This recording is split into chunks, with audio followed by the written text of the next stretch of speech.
All right, everybody heard that? Yes. All right, so the meeting Yep. is now being recorded. Nuno Pereira, you had something to say? I was just checking again. All right. So let's get to it. So thank everybody for being here. Once again, you could be anywhere. You could use your time how you want, but it's pretty decisive, right? When folks decide and choose to observe this with us. Now, obviously, via the pandemic, we're not doing it like normally we would be doing it, at City Hall and whatnot. And for those who have been there over the years, I thank folks for participating and their support and attending and all that type of thing. But obviously, during this pandemic, it has switched it up to a virtual event. And now, and I'll be talking about this. This is kind of like the theme of it. But what I see is that whether it's virtual or in person, our numbers pretty much remain the same. Okay. This ain't that thing that's going to have hundreds of people, because this ain't the jammy jam. This ain't the black tie affair. This ain't the gala. This ain't the fundraising breakfast. This ain't all the things that many people do, and many well-intended, right? But it tends to be something other than what it is that I strive to organize and participate in, which are things that are grassroots, organic, right? Real people having real discussions, real interactions, right? So that when they say each one reach one, teach one, right? That part about reaching is super important. I got to reach you where you at. Okay. And in a piece of work I did one time, I talked about some people's reluctance to embrace these kids on the street, let's say. And you say, you act like they're gonna shoot you because you tried to love them, right? Most people will openly accept love, support, right? It's when you come in with all that funkiness that people's spidey sense starts tingling, and it don't feel right. It don't feel authentic. And then there's problems. So what I've strived to be involved in and always, help facilitate and organize, and like minds seek like minds, and the type of people that I'm trying to be around, and the type of community that I'm trying to build, and, the type of organizations that I'm trying to build. It's not about pretty fingernails. In fact, oftentimes it's dirt under the nails. You see, it's not about the $1,000 suit. Oftentimes it's about the dirty jeans with rips in them, right? Because these are the people who do the work, right? And couple of little slogans that that I've said before. It's like, don't tell me that you love the fire, but you don't smell like smoke. Okay? People always want to act like they right there in the mix of the action. They really not. Never have been. Oftentimes, they Heisman trophied it. You know what I mean? Ooh, that's the black thing? You know what I mean? People wouldn't touch it with a 10-foot pole until it became cute, until it became convenient, until it became like all things do, right? Comes back in style or whatever it is. The afro's back. I hope they hurry up with these bell-bottom jeans coming back, because I can't stand the skinny jeans. Let's bring the bell-bottoms back. You see? I mean, but all these things, as the rapper Q-Tip said, Daddy, don't you know things move in cycles, right? So now we are in an era of a newfangled, if you will, Black Power movement.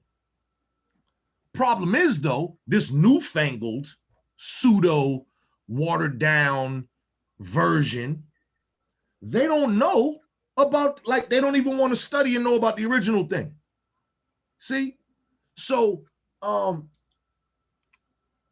if I tell you I'm a basketball fan, I'm a Celtics fan, right? And some of these kids out here, let's say they're a fan of the Boston Celtics. God knows why, but whatever. Fan of the Boston Celtics. But then you start talking to them, they don't know who Bob Cousy is, or John Havlicek, or Cornbread Maxwell, or Nate Tiny Ball, Archibald, Tiny Archibald. They don't know, even like Dennis Johnson. So to me, oftentimes it is much like having these discussions with people who want to have real superficial Black conversations. And they say they're a fan, but you know that saying, like a fair weather friend? It's like that. These folks is not really fans of the Celtics because you don't know the Celtic origin. You don't know the first people who made it a thing. So for you, your Celtic experience is, what's the young boy now? Kyrie Irving, whatever his name is. I don't know. Whoever one of these, whatever. That's all they know. So much like the Black thing, when now we have a Black quote unquote movement where people at the forefront are people who were never participatory before. And now they gonna act like they gonna lead. And once again, if somebody said they're a fan of basketball and I said Wilt Chamberlain and they say, who, what? Oh, you a fan of basketball, but you never heard of Wilt Chamberlain? Okay, got you. Oh, you a boxing fan? You fancy yourself like a student of boxing and historian, and you don't know who Jack Johnson is? Or Joe Louis? Then we're gonna look at you funny. You know Mike Tyson? Okay, great, because there was a video game, your level of knowledge is so superficial and most often informed by pop culture, not actual study and research. So these people oftentimes are scratching the surface. This is why when they give you their weak renditions of Black history or their weak celebrations of Black history, this is why you getting the Hallmark version. You getting the ABC after school special version. We've all seen the movies now, that are so bad. What are they called? Biopics or biopic? Whatever it is, y'all know what I'm talking about. But they'll do a story of some individual's life or the group, whatever it was, blah, blah. And there's great ones and there's horrible ones, right? Okay. So now that don't mean that the artist was horrible, right? Great example, Michael Jackson. Okay. One of the greatest artists of all time. But then they made a movie, their rendition of it, that was garbage. With oh boy, what's his name? The comedian. Flex Alexander. Flex. Right. And and I am mad at Flex. I like Flex. You know what I mean? He, good little halfway funny guy. He's not even as funny as me, but God bless him. But certainly that movie was trash. Just trash. So you can have a depiction of a real historical thing that was there in front of everybody. Everybody witnessed, multiple books have been written, God knows how many newspaper articles, and then you can give a rendition of it, which is still weak. That's what happened to Black history with us here in America. Okay? When it comes to America and our history, they giving us the Flex Michael Jackson version. Okay? Bad wig, the whole thing. So we don't get the real raw deal about Black history. And this is why when we even talking about this, like based on like Juneteenth, folks don't even really want to deal with the real elements of Juneteenth. And this is the whole thing. So Liberation Day. What does the term liberation mean? And see, and then folks like they like some terms and then they avoid others. So Black Lives Matter, that's okay. Folks ain't screaming Black liberation though. To that degree. And folks certainly won't put another word at the end when it says Black Liberation Army. They don't want to touch that one. That's scary, right? But we all black though, right? We black and we want people to fight for the blackness, but then yet we don't like the fighters. And you can't fight in a three-piece suit. So oftentimes what ends up happening, this is biblical, right? But the stone that the builder refused ends up being the cornerstone. The folks who have been relegated to the dustbins of history, these are the people who've been marginalized. You know, we find out about rap and, you know, boom, boom, boom. Everybody knows about MC Hammer or Vanilla Ice or, you know, Eminem or whatever, right? Okay, so look, Eminem is more popular than an underground legend like, let's say, MF Doom. There's no question about who's better. It's just one got promoted and one did not. Kenny G got more money than John Coltrane. Of course, because he's better than John Coltrane, right? No. Negative. So this is the thing. And now what ends up happening, if we are not careful, our history will continue to get stripped down and watered down and homogenized and calcified to a degree where it won't even be recognizable to us. Okay? Now with Juneteenth, this is all about liberation and freedom. Well, I want to give us a metaphor. I've used this before. I think I even spoke about them. I'm pretty sure I spoke about this last year. We all know the basic story. So once again, I mean, well, hopefully we all know the basic story. Emancipation Proclamation happened, right? And even that was some shenanigans going on with that. So, you know, folks like, oh, Abraham Lincoln freed the slave, whatever, all right? There's so much stuff to unpack here. So first of all, too, folks talking to me, don't talk about the slaves, because we're not slaves. Yeah. Those were African people who were in a condition of being enslaved. Okay? Those are people. That's right. Not for nothing. Jewish people to this day will talk about their bondage in Egypt. Okay? Now, their bondage in Egypt happened, you know, in the days of Moses, right? You're talking about BC action, right? Okay. And they talk about bondage. Nobody says, oh, nobody refers to Jewish people as slaves. Or obviously the big tragedy with the Holocaust. Nobody refers to them as like Holocausters. You see what I'm saying? You say the Jewish people who suffered through the Holocaust or the Jewish people who experienced the Holocaust, whatever it is. But somehow with the term slave and African has somehow become synonymous. And it's not. And it's disgusting that some people think that it is. Or at least like a person around like me would even think that it would fly around a guy like me. You might get popped in your mouth, depending on the circumstance, the situation. You know what I'm saying? But it really is, it's offensive. It's offensive. It relegates us to a category of subhuman as beasts of burden. What'd you say, V? Just like minority. Just like minority. Technical definition, less than. You understand what I'm saying? This is real basic, like, you know, words matter. You know, and the reason they associated these words with us was, what do you think? Like they pulled it out of a bag? It was just on a whim? No, this was carefully calculated to not, as we in Rastafari say, to not speak up to the people. You speaking down. So imagine if you got a child, many of y'all do have children, but imagine if you had a child in your care and custody. You have the choice to either tell them, sweetheart, you were the best, you were the smartest, you could do whatever you want in life, anything you work hard at, you could do, or you could say, you little ugly piece of crap, nobody loves you, you stink, you don't matter, you know, what effects are those things gonna have? So this is, of course, what has been done to us as a people. We basically have been, not even basically, we have been abused by America. And we in an abusive relationship with America, and we keep going back. Now with Juneteenth, obviously Emancipation Proclamation happens, blah, blah, blah. They say people in Texas didn't get the word till 2 years later. Well, let me tell you, that's partially true.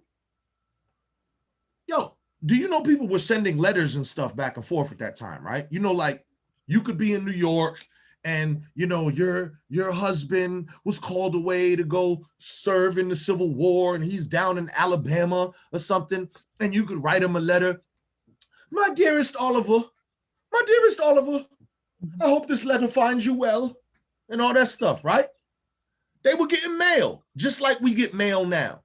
Don't let these people trick you into thinking that nobody in Texas knew that slavery was over. The white people knew. They're allowed to read.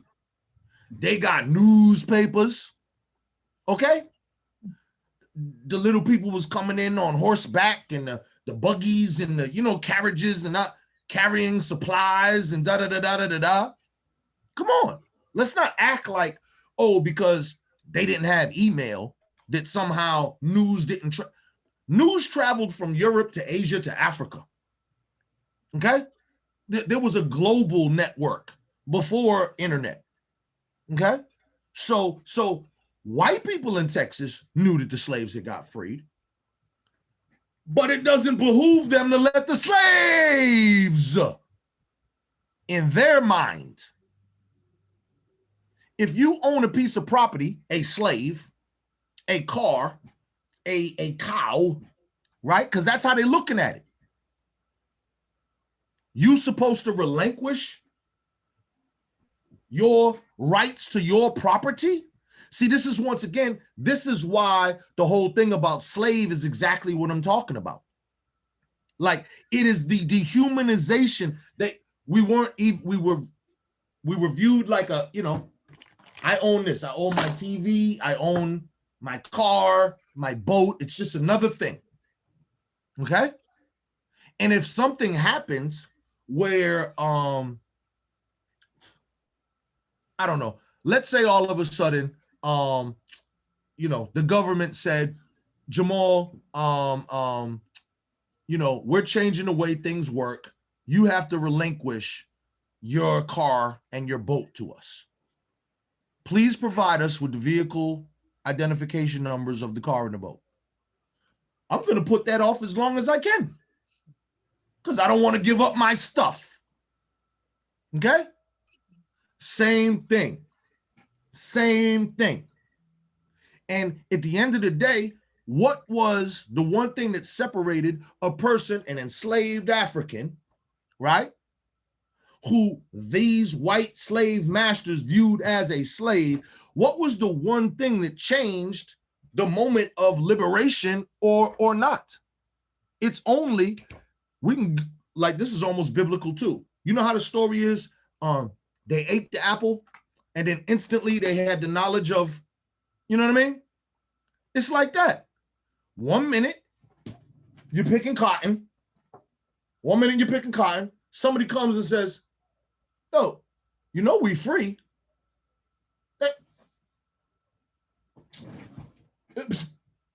They putting the cotton down there. We out. So it behooved the white slave masters to obviously leave that information out, because if Black people started understanding what was happening, the political climate was changing and whatnot to change their societal status, obviously that benefits the African, but it doesn't benefit the land-owning, slave-owning Caucasian European. So they withheld the information. But at the end of the day, what is the one thing that changed from Monday to Tuesday? It was just simply that eureka moment where once a person who is enslaved finds out you're no longer enslaved, everything changes. If y'all have ever seen one of these horror apocalyptic movies or something where they might show like a prison, and then there's like a big power outage or something, and then all of a sudden you just hear click, click, click, click, click, click, click, click, click, click, click, and all the cell doors pop open. That's what this is like. That's mental liberation. When you now come into the knowledge of, wait a minute, I'm not confined to this little box. I am free. You see what I'm saying? And now let's do it in the modern context. It's the same thing. There is no benefit in the American society, in the white society. There is no benefit by which Black people, Latino people, any other of a subgroup that is any other, what they would classify as the other. They view it as competition. They don't view it as cooperation.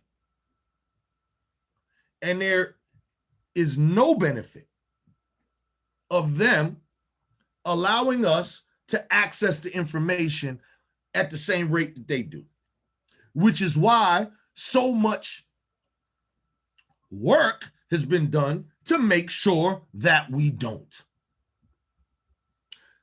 Some of y'all might know the Bible verse as well. It talks about, my people perish for a lack of knowledge. Literally true. Because if you do not know, you cannot do. You could be a really smart person, really a genius person. But if you don't speak Russian and I give you a book this thick in Russian, you can't do nothing with that. Because you don't understand that language. So what I'm trying to say is that, well, first of all, Malcolm X said, and I believe it was a quote from somebody else, because many people have said it. John Henrik Clarke has said it, so on and so forth. But the whole thing is that history is the study that is best suited to reward its student. And they'll say history. I'm going to kind of expand that to just say knowledge. This is really like we are creatures who need to suck in as much information as possible, and that strengthens us. That makes us better. Many of us, we have spent a great amount of time strengthening and perfecting our bodies because we're about visual and superficial looks. Saturday Night Live, it is better to look good than to feel good, right? Some of us are also invested in our outward appearances in terms of finance. We got on, the Gucci, and we driving in the Benz, and we so concerned about how we look and our appearances to others. But folks don't have that. What did the kids say? They don't have that same energy when it comes to the building of this thing between the temples here, right? Building our mind. You know what I mean? I believe the children are the future, but I also believe that we have to do a better job of really filling ourselves up, because the system ain't gonna do it. The system wants you dumb. The system wants you with a low level of understanding. The system wants you broke and not able to break out of into another economic stratosphere. The system does not want you to know computers and financing and land purchasing and procurement and history and science. They don't want you to know that. The system would prefer if you believe that the earth is flat, Donald Trump is the greatest, and blah blah blah. The system invests in dumb people, drones, worker bees. It is up to us to liberate ourselves from the actual plantation that we're really on, right? Because while those folks got the message all them years ago and got it 2 years late, here we are in 2021, and I gotta ask, did some of us get the message? And that's 100 and something years late. So the question is, what level of freedom and liberation we talking about? What is folks on? And those people were only kept in that state because they did not know. And now here we are in this state because many of us do not know. Thus concludes our sermon. Please donate and pass the plate around to your left. Our deacon VCR may I'm messing with y'all, Praise but the let's Lord. open it up Praise for the Lord. discussion.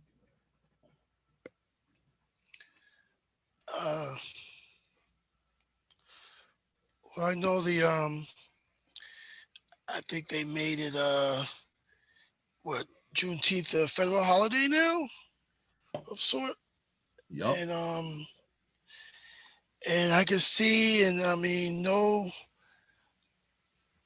disrespect, but I can see a lot of comments or postings where it's like a jubilee going on with Juneteenth. I mean, and I acknowledge it. I definitely acknowledge Juneteenth. It's just funny how um, how can I put it? It's like we jumping for joy like crazy. Um, Yet we not aware of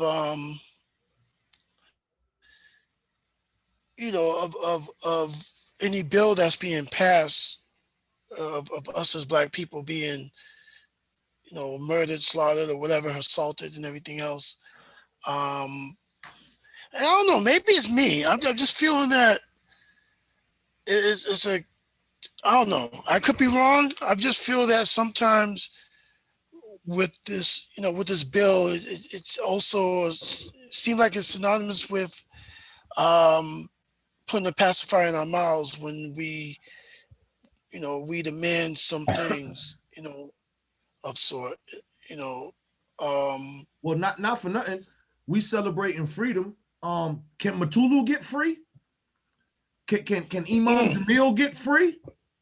Can Mumia get free? There's still members of the Move organization who's still locked up. Most, a lot of them got out. Some of them passed away, but there's still Move folks up in there. There's still folks, Black Liberation Army, Black Panthers. We have political prisoners in this country, okay? And then also too, we talking about like other things on the platter like reparations. Look, if we allow these people, they're gonna dumb everything down. Okay, same thing with now reparations. The Dave Chappelle thing and all this. People acting like it's just gonna be a check, and everybody gonna get you a little check, and then you go down to Western Union, you cash your little check, and buy you a little fifth of Henny. Listen, nobody serious who's been talking about these movements for years has cheapified it in that manner. So this is what I'm saying. If they talk to the goofy people about what should be done for Juneteenth, ask goofy questions of goofy people, you're gonna get goofy answers. Okay. If you're really serious about some Juneteenth and some reparations, look, I'm not even the biggest and the baddest in the country, but they couldn't even run through Jamal Crawford's suggestions and questions. Okay.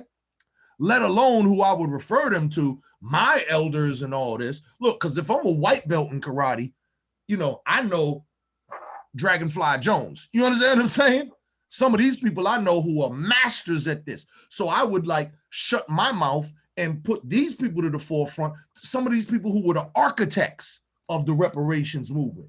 Some of these people who are architects of, freedom for political prisoners and this type of thing. So to me, yeah, Juneteenth is cool, but listen, and I don't want to say this, look, some people, any excuse to grill some chicken. You understand what I'm saying? It's just another day. It's a day off. Let's get some beer. Let's get some Henny. Throw something on the grill, whatever. And it doesn't have the significance. No different really than like white Americans for 4th of July, because even in their own thing, which obviously I don't support and celebrate, but even in their own thing, they don't take it serious either. To them, it's just another day to get drunk and see some fireworks and whatever. Most people don't take these things serious. You know what I mean? So it's sad. And what Absolutely. I'm advocating for is not the adherence to a day, but an adherence to a philosophy that goes all the time. That's what I'm about. I'm about Black liberation from January 1st to December 31st. Right. And correct me if I'm wrong, but those annual gatherings that's been going on in Franklin Park where the Shattuck Hospital is at, that's not a Juneteenth event, right? It's just a Roxbury homecoming. Right. So event, exactly. So not for nothing. I mean, those people are quite specific. or have been, at least with me in years past, that it's really not a Juneteenth celebration. It happens to fall on Juneteenth. Yes. Which also too, as you know, is also Father's Day. I mean, so it could damn near be more associated with Father's Day than it is, you know what I mean? And for a long time, as you know, they shunned away from any kind of politicizing of the event, in terms of, you know, passing out any information or whatever. They kind of lost control over the years about that, but it's just a day to party and bullshit and party and, you know, and look, and that's needed too. That's needed too. It's our own little black family reunion. You know, a lot of these other places in Jersey or Philly, they have stuff like that, and you know, so I'm all for black people getting together and you know, linking up. You know, most of the time there's never no violence there. It's the largest gathering of black people we have in the city of Boston. So I'm a fan. I'm a fan. I'm just also realistic, logical, and a stickler for what it is. And no, it's never been about Juneteenth. It's never been about no, you know, ill overarching black cause other than just black family getting together and, you know, the old school folks seeing people they haven't seen for years and years and years. It's Roxbury homecoming. If they wanted to call it Juneteenth, trust me, they would call it Juneteenth. They did not for a specific purpose. There is a Juneteenth celebration, as you know, VCR, at what we call the Big Head Museum, the National Center for Afro-American Artists Museum on Walnut Street, with the big sculpture of the big old head. So 300 Walnut. So those are the people who are the actual Juneteenth commemoration or commemorative committee. That's them folks. They are doing it solely for the purpose of Juneteenth. It's not a question. It's not some ambiguous. I wonder what they're doing it for. Boom. They are doing it for Juneteenth. Yes, absolutely right. You know, and then what I find interesting is that they've been doing it for so many years, and some of the same people I know that is jumping for joy right now. I could be wrong, but I don't think they haven't even been to that particular event. Right. You know, They don't care. Listen, they never cared until it just became cute. These are the same people, VCR, as you know, these are the same people now. And some of them, they trip up and they lie and they tell on themselves. So they'll be like, yeah, because, you know, after this George Floyd thing, oh, I got it. Oh, so you just became concerned with George Floyd? So you missed 30 years ago, Rodney King. You missed, you lunched out on that, huh? So George Floyd is the one that got you to the purpose, right? Not even Eric Gardner, right? Like, screw him too, right? None of that. Trayvon, none of that got you. But it's George Floyd thing. And now you're involved and now you're active. And now, of course, we should all shut up and listen to what you think we should do. The person who just got here yesterday, huh? This is why it's so goofy, G. And it's happening all over. The people who are now trying to take over and be the vanguards of Black history, Juneteenth, whatever. Look, I just had a conversation with somebody telling me that they was going to do a red, black, and green flag raising, right? And they asking me if I would come, and I was like, no, I won't. And then of course I had to tell them why I won't do all that, but whatever. So they said that they're doing a red, black, green flag raising. I said, why? Like, you've never been a proponent of this. You're not a Black nationalist. You're not a Pan-Africanist. Why would you raise that flag? And then whatever, gave me the little invalid reasons or whatever. So, do it anyway. And I'm like, all right, well, listen, only thing I could tell you is the red goes on top. You see what I'm saying? Because these people don't even know they don't know about Marcus Garvey. They don't know about they don't give a damn. But now it's cute. It's cute. It's like, remember when Malcolm X movie came out and everybody had the X hats? Now some of them people thought it was the damn X-Men. They thought they was repping Wolverine and Cyclops and stuff. Man, people ain't know who the hell Malcolm X. You see what I'm saying? I had to laugh at that one, Brother Jamal. I'm listening. I'm a little sick. That's why I'm not saying anything. But you on point, brother. So go ahead. Thank you. People don't know. People thought it was a movie called Malcolm, and this is the 10th series. Listen, not for nothing. You know the new marijuana shop in Grove Hall? Okay, so one of the owners there, his name is Kevin Hart. Why I got a call and people was like, why is this comedian trying to come and sell marijuana in our community? I was like, you know, it's not that Kevin Hart, right? I mean, because if Kevin Hart came to make money in Boston, now that would be funny. That would be a joke. If I'm Kevin Hart and I want to set up shop in Boston, please listen. All right. So anybody listen, I want to hear from some other people. Me and VCR have been going. Please, anybody else have anything to go? Because then, you know, we're going to wind it down, but I like to have open discussion. So please, anybody else, particularly sisters. I was just going to say that in Massachusetts, they just exchanged a holiday to give a day off. We used to have Bunker Hill Day, and now we have Juneteenth, and it will be celebrated on the same day, just like Patriots Day is Marathon Monday, and Evacuation Day is St. Patrick's Day. So it's very specific to Boston. And I do feel that the federal holiday is throwing us a bone to distract us, because we want an anti-lynching bill, we want justice reform, and this is very symbolic. The Black farmers, they won their lawsuit, but they still haven't gotten their money and gotten some of their land back. So, you know, very symbolic. We know about it, but it's not happening. They're giving us this to, I guess, appease us. So that's how I feel about it. Yeah. Absolutely, sis. And you know what's funny too? You know, it's one of those things where, oh, people agree to it because who don't like a day off, right? So federal employees like, oh, you're gonna give us another day off? All right, cool, I can rock with that.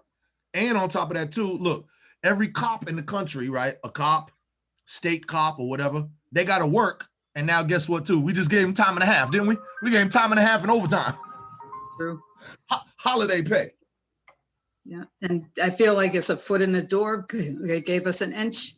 We'll continue pushing forward to get to another milestone or goal that we actually wanted in the first place. So I don't feel liberated or free yet, even though it's emancipated African-American, Black, whatever they want to call us.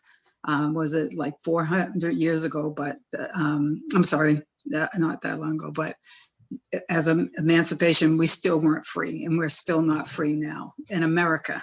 Yeah. That's right. That's right. And it's up to each of us to really free ourselves, because freedom cannot be given. Right.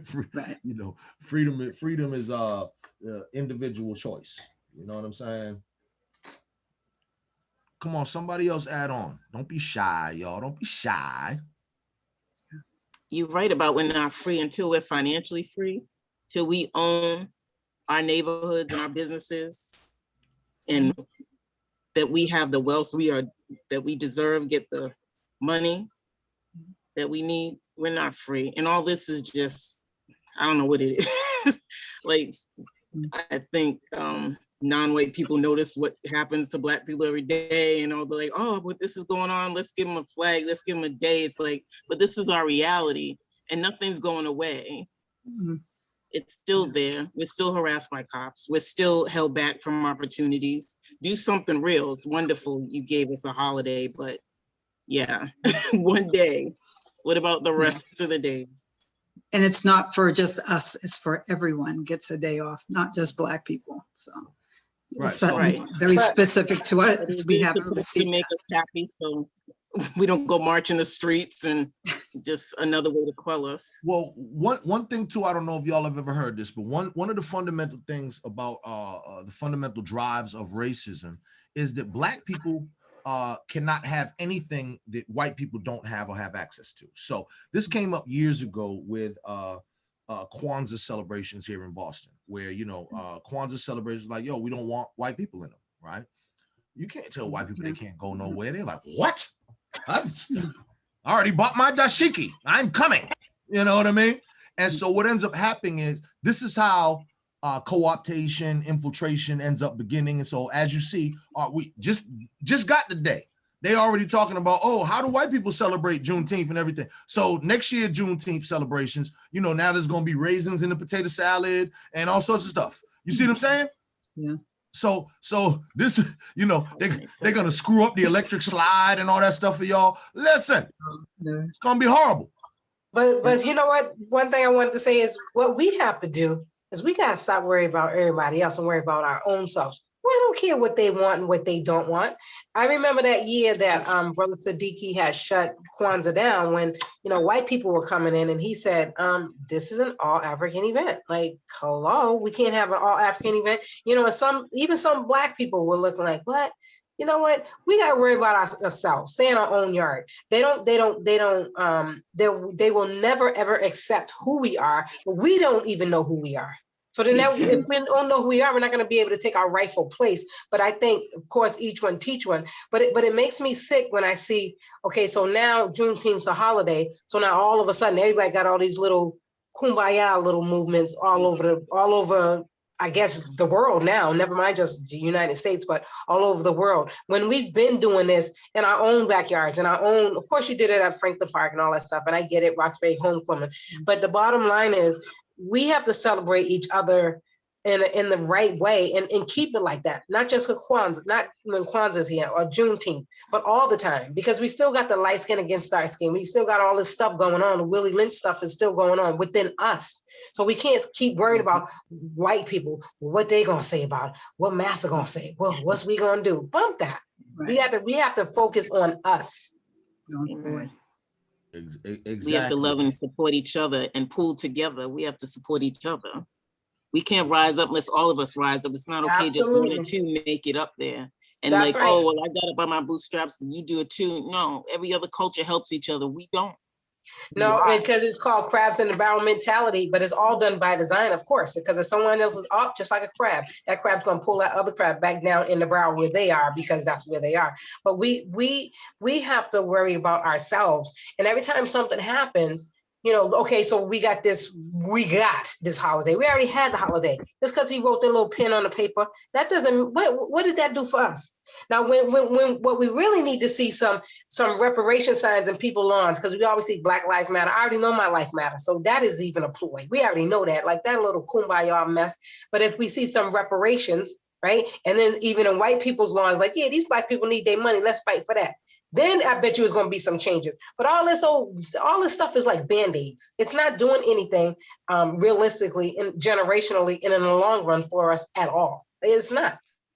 Y'all remember the time when Black Panther came out in theaters and everybody came out with these unknown dashikis and war paints and everything, talk about Wakanda forever. Now everybody's talking about, oh, I want to go to Africa, but somewhere fictional like Wakanda. You mentioned in the past when you say, yo, let's go to Ghana. I ain't going to Africa. I ain't going to Africa. They might kill us down there, you know. They don't like us down there. And now all of a sudden you have Black Panther, you have someone like, I bet you if Biden goes there, everybody's going to go. No, watch this. This is what I said when it first happened. You love Wakanda, but you don't give a damn about Uganda. Yes. Go ahead, brother. Put that on a t-shirt. Right. Folks is like, and too, I got in trouble in school at RCC because I started talking to the dude. They were doing some big celebration there, asking me. I was like, nah, I don't do that. I said, and not for nothing. Not only is it fictitious, of course, but you know, it ain't even like we created it. It all came out of the fanciful minds of obviously Stan Lee, who was originally Stan Lieberman, and you know, and his partners and Jack Kirby and all this. And it is full of the same tropes that they have done throughout. Obviously, he's Black Panther. He must live in the jungle, and he has super heightened animal-like sensibilities, and he can eat a watermelon in 2.2 seconds. You know, so it's still full of, even though we love it now and we see it as an image of power, right? it is still full of some of the same tropes that these folks claimed that they was getting away from. And it really dealing with the magic Negro. You know, they had a magic herb that gives them the powers of this. And they live in a super secret society, and it's so secret that nobody knows about it. And, you know, all this type of stuff that is all the same tropes, Tarzan way down in the jungle deep, you know, mysteries of the gold pyramid in the land of the lost and all this type of stuff. And we are always, you know, viewed as some sort of fantastical, you know, type of thing. So even in that, it speaks to how Black people are so, oh, Sister Phyllis, you know, because it's a Nation of Islam teaching, but it says our people are stiff-necked and hard-headed, Hard-headed and rebellious. Exactly, Yep. and hard to lead in the right direction, but easy to lead astray. Yep, that's right. And if that ain't the damn truth, That's why I don't like the word woke. I think everybody's woke, but they don't seem to realize that woke is past tense. So not everybody's awake. Everybody is woke. They're just not awake at all. So. And I think we have to stop letting Hollywood define who we are as a people. They might try to define us, but we don't have to accept it. You know, we don't have to fall into the narrative of what other says we are and what we do. We have to write our own stories. We have to make our own movies about our people. We have to be the storytellers. We have to be the ones doing that. okay, sister, check this out. That's so important what you just said too. Let me give you this because it goes into a couple directions. So one, we have so many various filmmakers and all this blah blah blah, but obviously that shit's never pardon me. That stuff's never popular, right? So you know, people like Haile Gerima, right, who made movies like Sankofa, or you know, Melvin Van Peebles, who made, you know, that's Mario Van Peebles' father, but who made a wonderful documentary on Hollywood and our imagery in it called Classified X, so on and so forth. So we have all these things, and you know, Wesley Snipes, after, you know, Blade and the money and the fame and all that, he used his money to start his own film studio. The first project he did was a documentary on the life of John Henrik Clarke, A Great and Mighty Walk.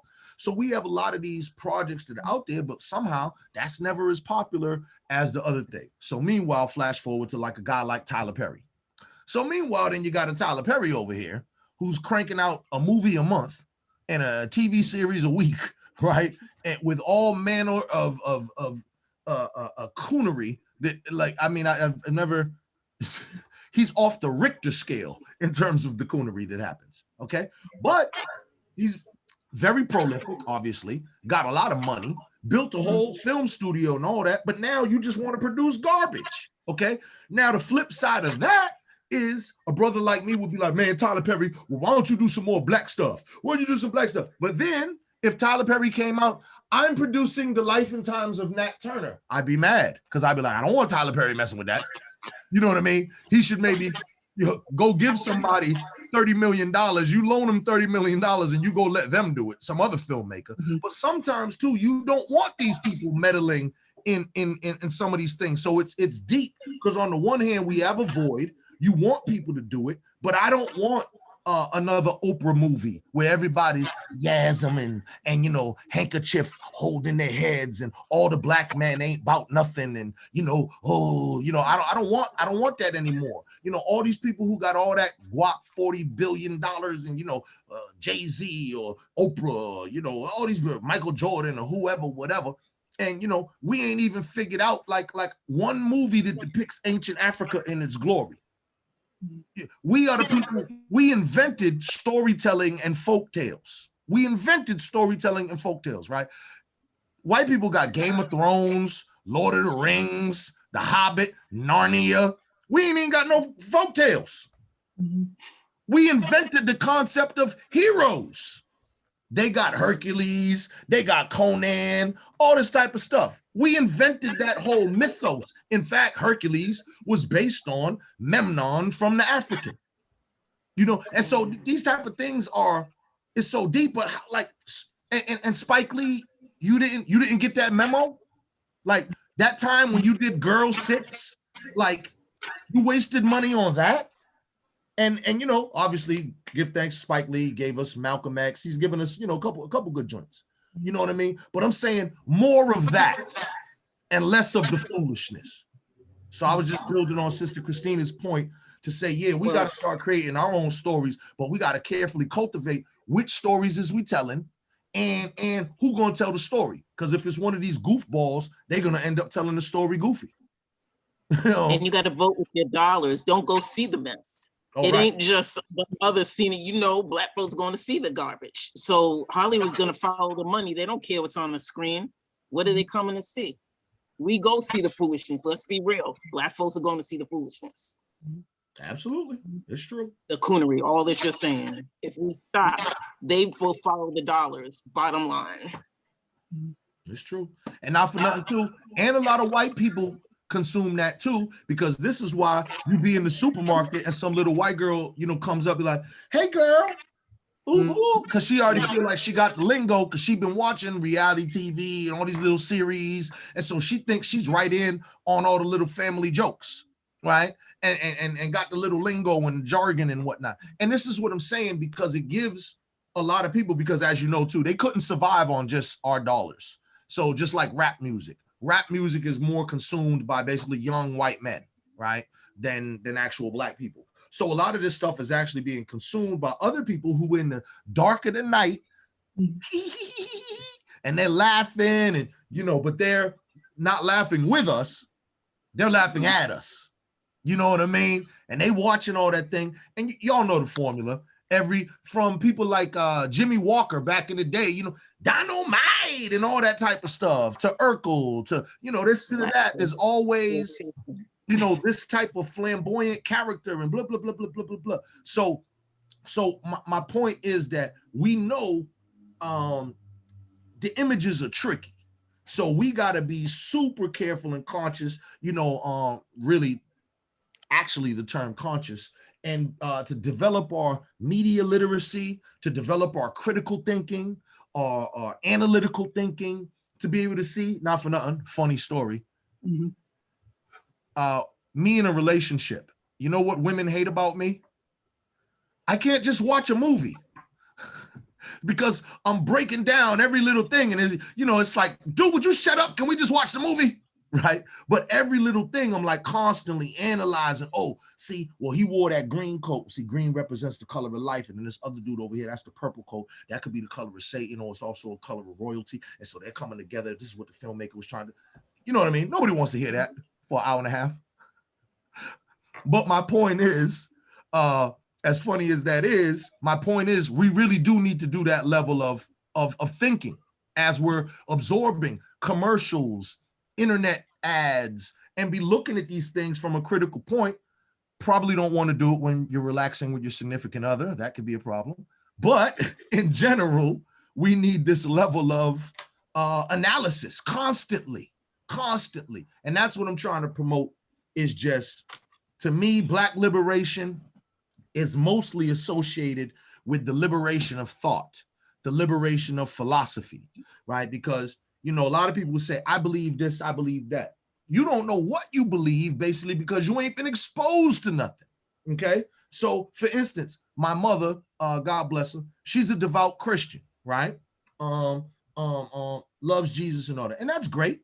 But she's a Christian only because she's never been exposed to, she's never read Buddhist teachings, or she's never read the Quran, or who knows if she had read 10 books of wisdom or 10 different religious documents or texts or whatever, however you want to say, she might have found something else that spoke to her. But because she was only exposed to this, then that's what you're going to be. You dig? So these are the types of things where I'm trying to push again. We should all be striving to broaden our scope as much as possible. The more we know, the more we are capable of. And the more we know, the better we can do. And as y'all know the saying too, you know better, do better. Right? So that's my story. I'm sticking to it. Anybody else got anything to say before we wrap it up? Anybody else, particularly those who haven't said anything as of yet? Anybody else who hasn't said anything, who wants to say something before we dip? Don't be shy, There's some y'all. things on the chat. Okay, yeah, go Some read the people- chats. We have Brother Joseph. He said most Black people don't support HBCUs, even if they or their family attended one. How many Black churches take a collection of love offerings for Black academic institutions? How do we have HBCUs losing accreditations with well over 30 million Blacks just in the USA? It is sad. Agree, that is sad. That is sad. Anybody else got any comments? Anything to say? You can unmute yourself. Do it before we dip. I just want to make sure, I like to have open conversations, please.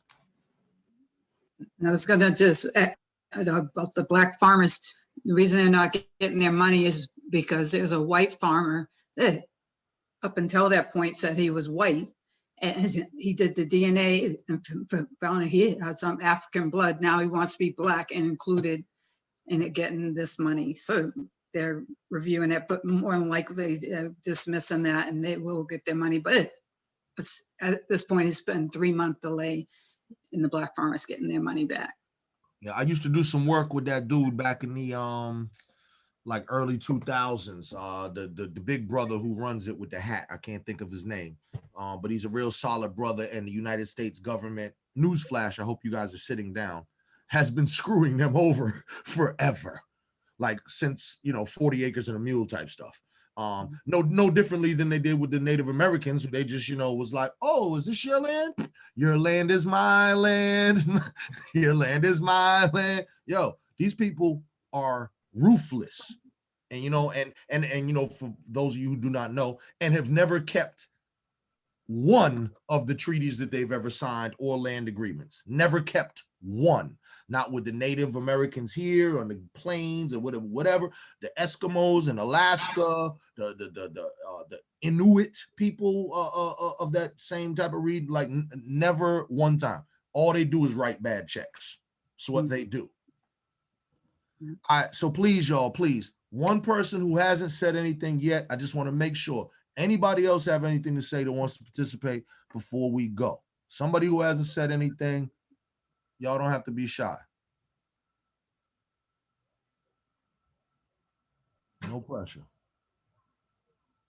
All right. I tried. And I just do that because once again, I want to make sure that everybody's voice, you know that you're welcome. Some of us, talk more than others. I get it. But it's open and it's only as good as we all make it. So I want to make sure that folks always know that you're welcome. Your opinions and your points, your insight is valid. And the reason I choose to do these things like this is because I'm really trying to create a band of like minds, a coalition of the willing. So now, for some of you who've been on other events, obviously you come to these things. Some of you, this is your first time or whatnot, but now you into the thing, this thing of ours. Okay, you're now in, in our little mob of, our conscious mob and trying to do things. So to that end, we about to end it.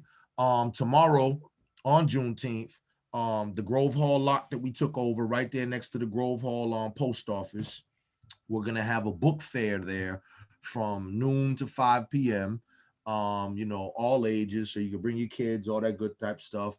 And the book fair is being powered by, the good folks at our Frugal Bookstore down Dudley. So they're gonna bring up tables and all that, so we're gonna have a book fair out there. And so after I run a couple errands, your boy got to go over there and cut some grass because it's like a jungle sometimes over there. All right, everybody. Thank you for coming. I really appreciate all of y'all. Your insights and everything. Stay tuned, everybody. Stick around. If we're connected on Facebook or whatever, make sure I have your email and all this type of stuff. Make sure you sign up for Blackstonian so you can get updates and all that. And I hope to see y'all soon in real life. All right. Marcus Garvey. Thank you. Coming up. Oh, yep. Marcus Thanks. Garvey. Next flag raising will be August 17th. For Marcus Garvey. Yep. All right. Black August and Marcus Garvey. All right, y'all. Okay, thank you. Peace. All right, peace. you. Thanks again, brother. Thank you. Always. Have a great day, everyone. Peace. Peace. Good Yeah, job. peace. Peace.